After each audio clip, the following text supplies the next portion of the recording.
The highlights of the feasibility study are an increase in the reserve. Previously was 3.2 million ounces of gold.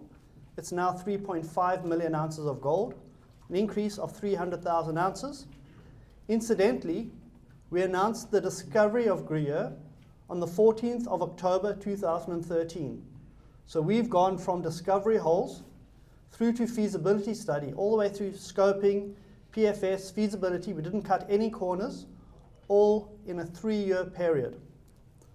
This is now one of the largest undeveloped gold projects around the globe. In addition to that, it's located in a Tier 1 jurisdiction. A 13-year mine life is a 10% increase on what we published in the pre-feasibility study.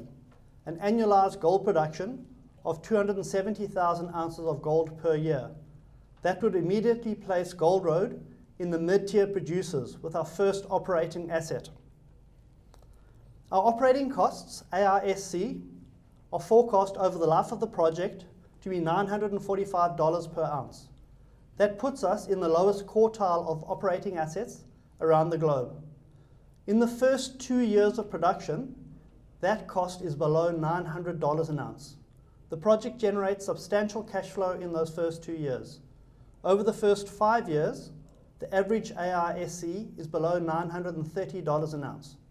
So in the first 5 years, this project generates, at the base case gold price that we used for the studies, of $1,500 an ounce, 10% below where the market is today. The project generates an EBITDA of $743 million, significant money. At today's spot price, it would generate about $1 billion over that time period. The NPV, which we haven't published before, is just short of $500 million, $486 million, but again, at an 8% discount rate for a Tier 1 country, as well as using that 1,500 Australian gold price. We've got the breakdown of the reserve on the table there, and great work by the exploration team in doing the additional drilling, which allowed us to push the pit shell down deeper and increase the original maiden reserve by 10%. We've got proved component, which will supply roughly the first 2 years of production. Before we've even started any civil works, the first 2 years of production is already drilled out to proved category. If you look at our share price graph, and that graph goes back to when Gruyere was first discovered. We've gone from, as Tim had said, 37 million market cap, or I think it was 3.5 cents a share, up to where we are today at 57 cents a share. But the rise has been slow and steady over that period. As we've delivered more quality to the project, de-risked the project, increased the size of the project, the market value of the company has grown with it. But I will also point out, the broker analyst reports out there value us between 85 cents and $1.20. This project, Gold Road, is significantly undervalued relative to the value of the project, which we'll show you later, as well as the broker reports in the market. If you look at our shareholding support, 63% of the register is now owned by institutional shareholders. 3 years ago, there was hardly anything. With the marketing we've done to promote the story globally, we've got 40% of the register held with the high, top quality North American institutional holders, top quality Australian institutions, as well as now in United Kingdom and in Europe. We've got $90 million in the bank at the end of June, so there's no rush for us to go out and fund this project to build it. We'll fund it and build it using the funding structure that's the most beneficial for our shareholders. I will also highlight, before I get into the detail of the study, what we set as our strategic vision, which we announced at the Diggers and Dealers Conference earlier this year. Through the Gruyere operation, we aim to get to 300,000 ounces of production.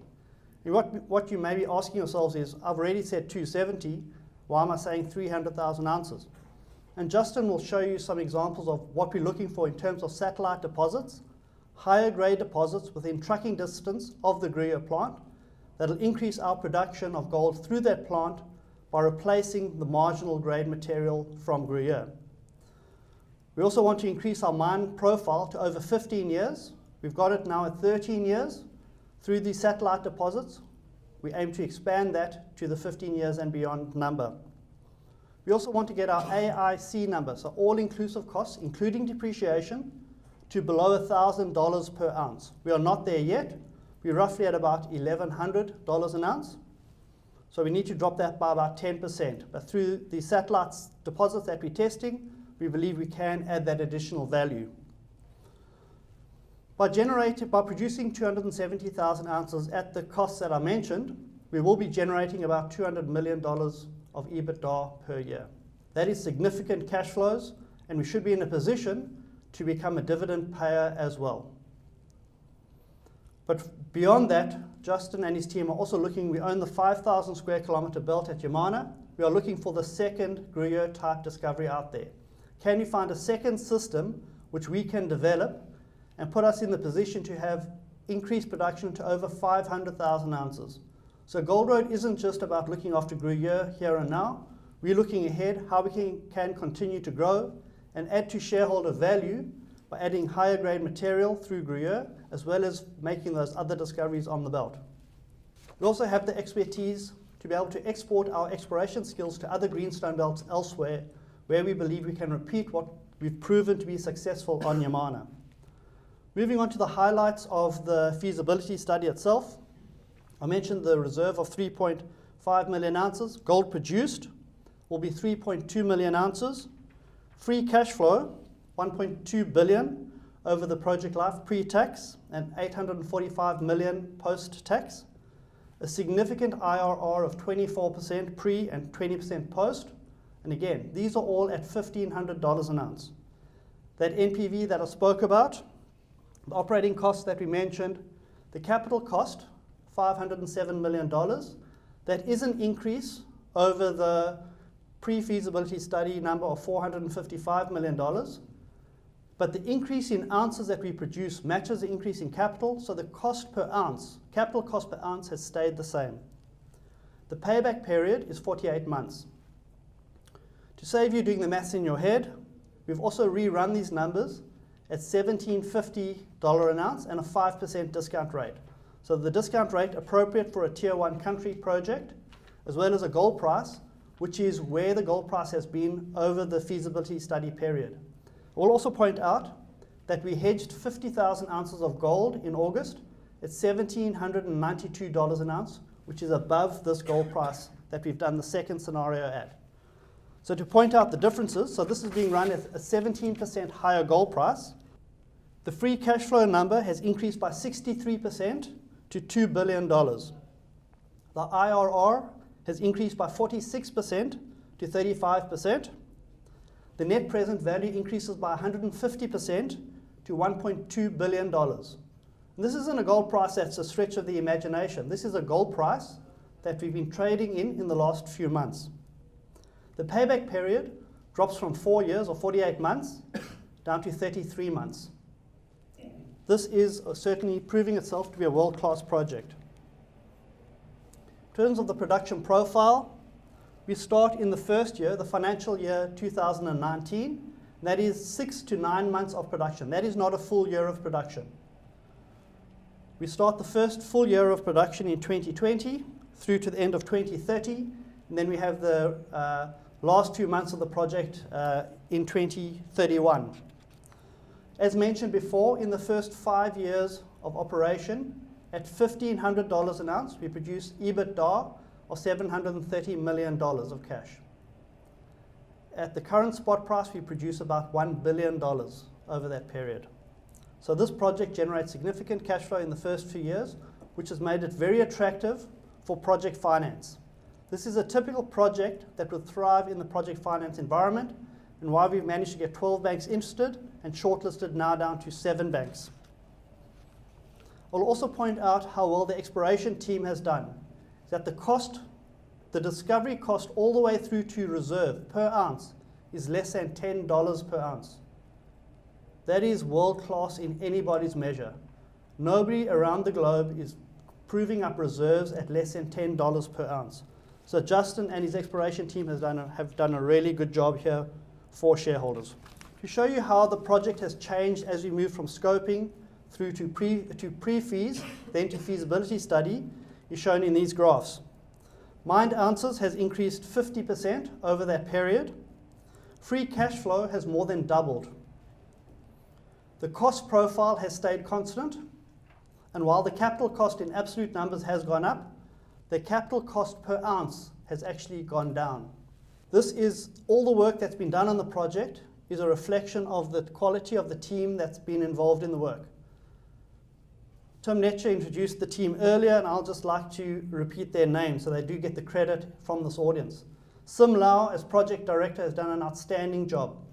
A project that's gone from discovery to the end of feasibility study through all the stages without cutting any corners, where the quality of the project has improved is very seldom seen, but Sim has delivered that. Certainly with Robin Marshall's assistance. Robin is someone with extensive experience in project studies and project builds, chairs the steering committee, and he's made sure that there's nothing that we look at which isn't done thoroughly.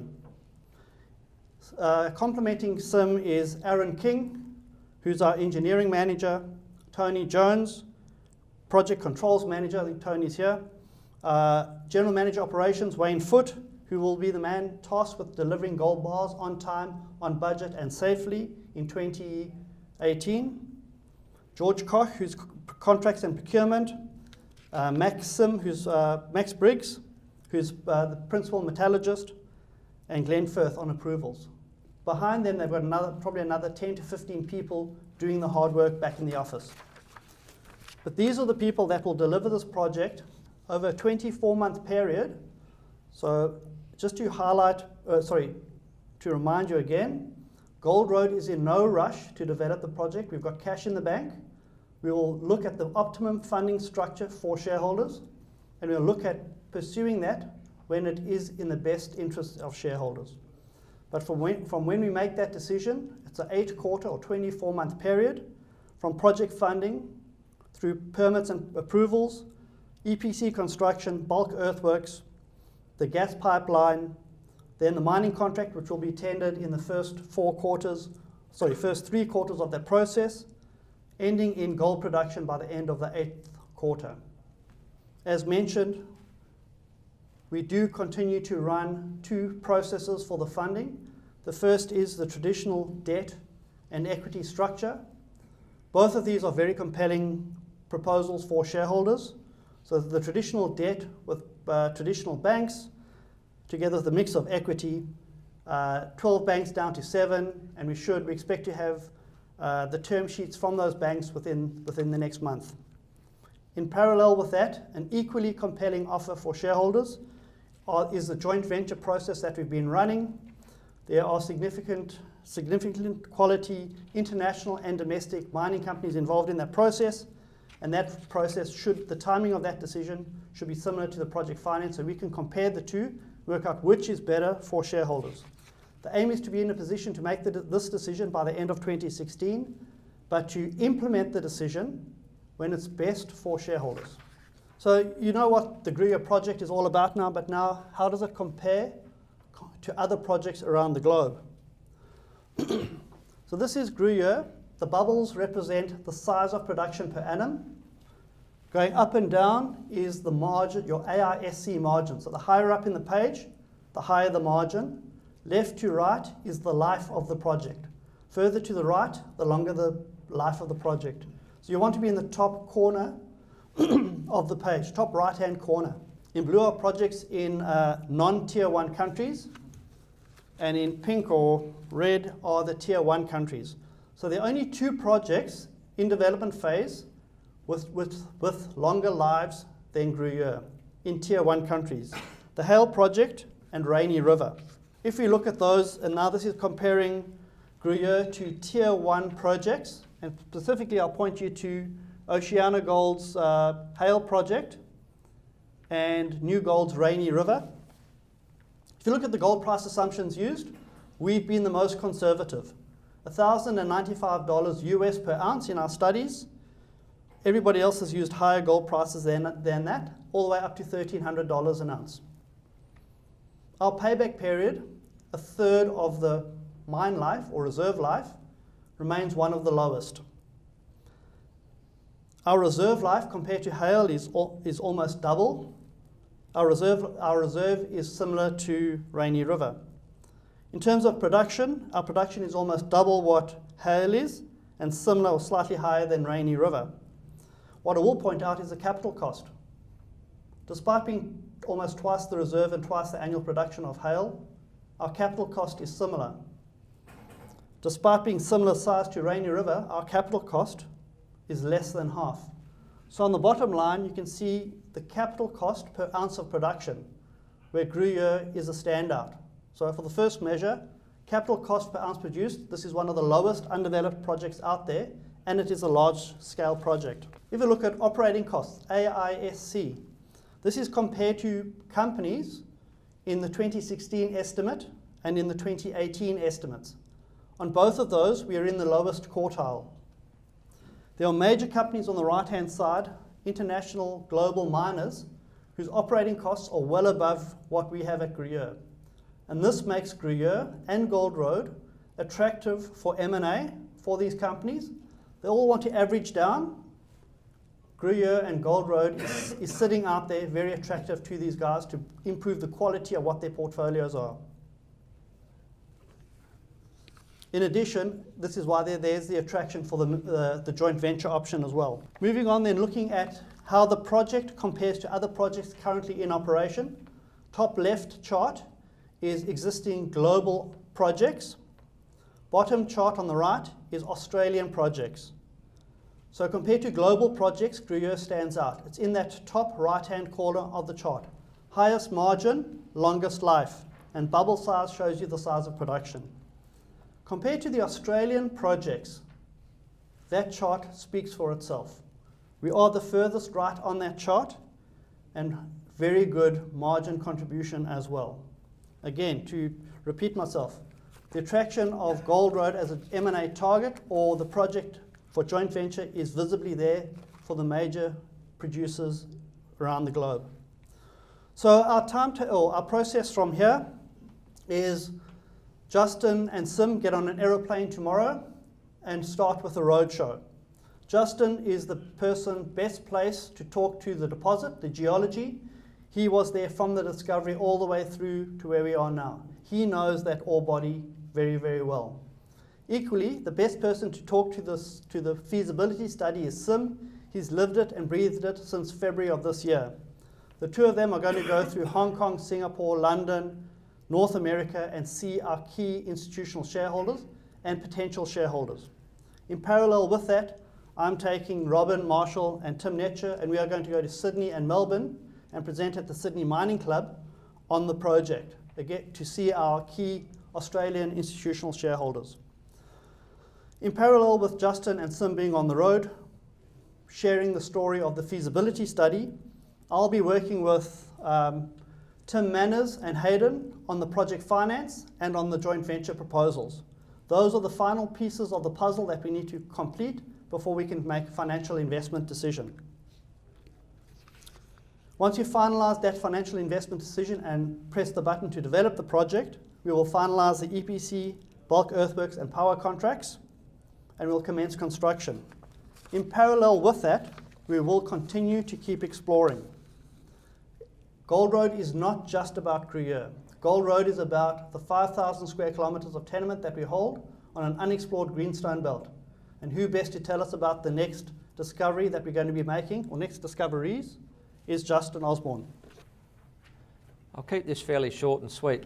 There's a lot that's been going on over the last 3 years in exploration, obviously ultimately leading to the development, hopefully the very near-term development of the Gruyere project. I'd initially just like to thank the geological team for their efforts over the last 3 years.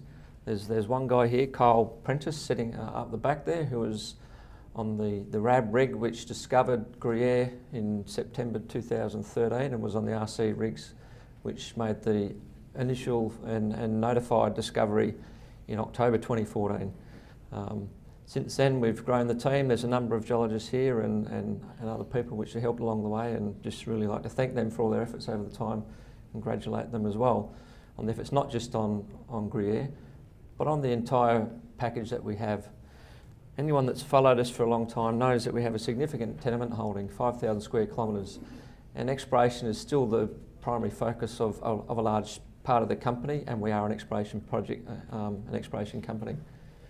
What we've focused on over the last 2 years since the discovery of Gruyere is really assessing that greater potential, assessing what else have we got outside of the Gruyere project over that tenement holding. Half of it's on joint venture, and we have a very able partner and willing partner who have earned into 50% of that in Sumitomo Metal Mining, and the other half we manage ourselves 100%. And a lot of the effort in the last 18 months has been looking outside of Gruyere for new projects. But more immediately over the last 3 months, we've identified that now Gruyere's almost ready to go, and it gives us a potential processing plant on site. There's a number of prospects that we have available, including existing resources that have been there for a long time. And any shareholders here that have been with us for a long time will know that we've had Attila and Alaric on our books for a period of time, which up until now have never been big enough to be standalone projects. But with the advent of Gruyere, they all of a sudden become very, very attractive and potentially economic projects. So what we've been looking for is what can we find to supplement the Gruyere project at higher margin than the lower grade parts of the feed that will be feeding into the plant. What the image shows here, this is our tenement hold. So it's 5,000 square kilometres. This is the joint venture area to the south, and that part there is what we own 100%. The red circle is a 25 kilometre radius around the Gruyere project, and the yellow circle is 50 kilometres. Our belief and our looking at the economics of what it would cost to truck a tonne of material, a tonne of ore, in a road train to the Gruyere plant will cost us about the equivalent of about 0.2 gram per tonne. So if we can find any project as an open pit at about 1.5 grams or above, or any underground resource within 50 kilometres, it will be able to be trucked to Gruyere and feed into the Gruyere plant and create more margin and more value than the low-grade material that will be coming from Gruyere. So the immediate focus over the last 6 months or so has been trying to identify higher grade resources that can potentially convert to reserves and add value to the project. Now specifically, if we have a look at this image here, it's the same area. Here's Gruyere, that's your 25 kilometres. And we've got existing resources at Attila in here, 220,000 ounces at 1.6 gram per tonne. Alaric, it's 150,000 ounces at 1.7 gram per tonne.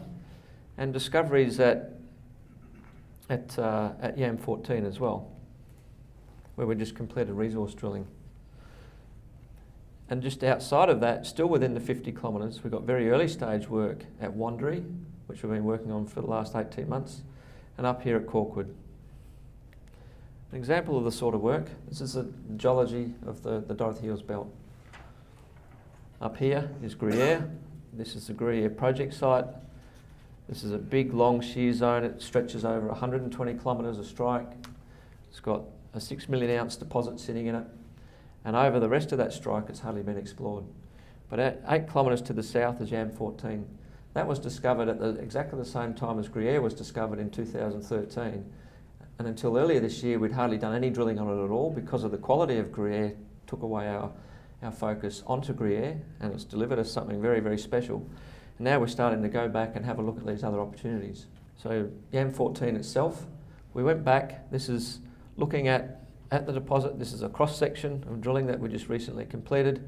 Very, very shallow cover, a few metres of cover. Mineralisation starts almost immediately below the cover. We've extended mineralisation down to almost 100 metres. This here is around, these individual shear zones are around 5 to 15 metres thick at grades of 1.5 to 2.5 grams. And we've identified that and defined that over a strike length of about 300 to 400 metres.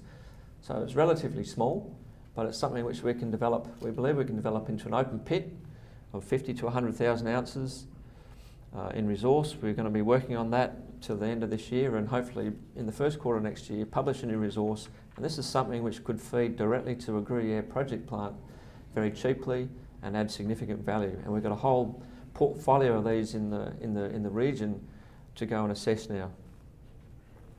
Another one is the Alaric deposit. This has been here for a number of years. It hasn't had any drilling on it at all over about the last 5 or 6 years. We went back to this. There's a very shallow open pit position. This is the outline of the pit. It goes down to about 40 metres, about 50,000 ounces. It's something that you'd be able to mine in about potentially 6 months in total. What we're showing here, we've identified high-grade potential below the open pit position. So this is a long section. This is north to the right-hand side, south to the left, looking to the west. This is just one surface, one high-grade surface, which mines in a resource pit and extends well below the pit. Recent drilling, it's a bit hard to see on the screen, but we've identified a shear zone which has over a strike length of about 500 to 700 metres, average width of about 3 to 5 metres, and average grades of around 4 to 8 grams. So we've got further work to do on the resource, and then aim to get this into a resource position as an underground, a reserve position as an open pit, and then essentially further assess for underground potential. And again, this is only 25 kilometres from the Gruyere project plant. So the potential is that we have a high grade feed that we can start feeding in at maybe 30, 40, 50,000 ounces a year into the plant and continue to add value. So that's the additional value of Gruyere and the plant itself and the project itself makes these sort of things immediately available and immediately potentially economic compared to 3 or 4 years ago when this was never going to be economic on its own. So the exploration budget we have this year is we're aiming to spend about $12 to $14 million. Most of that will be outside of Gruyere. We'll do a little bit of drilling potentially down dip on Gruyere, looking for some deeper extensions, which I haven't talked about, but it does extend well below the pit, and we still believe that there's underground potential on Gruyere itself. But outside of that, we'll be spending a lot of money on looking for new deposits, new discoveries, and large-scale discoveries. Our whole focus is still on discovering large-scale systems. So million-ounce deposits, something that can potentially support a new project and a new operation, or if it's close enough to Gruyere and has the grade to carry trucking, then we'll just truck it to Gruyere as well. So that activity will be mostly around Wandery here, where we've got some very active exploration programs just completed and still ongoing. Up at Corkwood, we'll do further work down here around Gruyere itself, and then focus in around this area in the central part of the project. On the joint venture to the south, this calendar year with joint venture partner Sumitomo, we've spent in the vicinity of about $3 to $3.5 million. And next year we're anticipating something similar to that spend, of which we'll pay 50% and they'll pay 50%.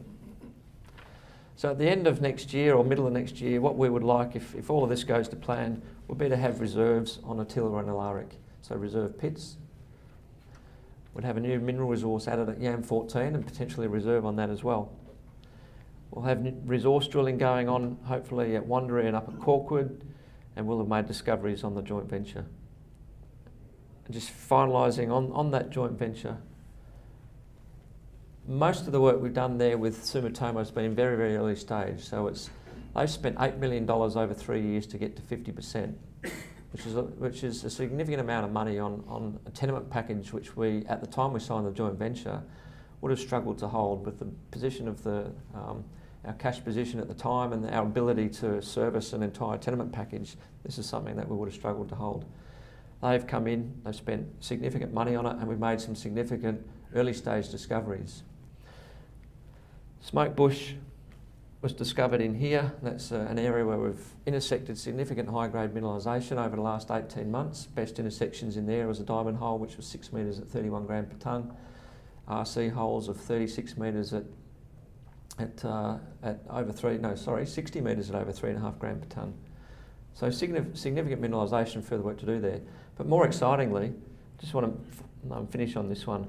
YAM10 is very, very early stage, but it's a prospect which shows more affinity and more analogous characteristics to the Gruyere project than anything else we've seen on anywhere on the tenement holding, north or south.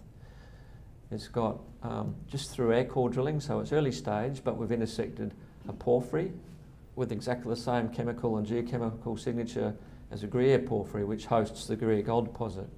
And it's situated in a shear zone, exactly like the Gruyere project, which is a porphyry situated in the Dorothy Hill shear zone. This is a porphyry situated in a major regional scale shear zone. It occurs in a kink in the shear zone, which is the same as Gruyere. It has a very similar grade profile. We've intersected the best intersection in air core drilling of 20 metres at just over a gram, which included individual assays of 13 grams and 2.9 grams and 1.5 grams and ended in half a gram, and it's only about 20 metres below surface. And this is in an air core anomaly which is about 2 kilometres long. So this is one of our most exciting prospects that we've discovered so far on the joint venture. And we've got RC rigs ready to go out there in the next week or so, and we'll be planning about a 2,500 metre program as our next stage of follow-up. So that's just something to keep a watch of. So once again, thank you for the exploration team over the last 3 years. And prior to that, thank you to Ziggy Lubanicki, who retired at the start of last year and was really the founding exploration guru at Yamana. Thank you to Kyle, who's been out there for 3 years working, or 5 years now, working very, very hard. And thank you for all the shareholders who have supported us in that time. Cheers.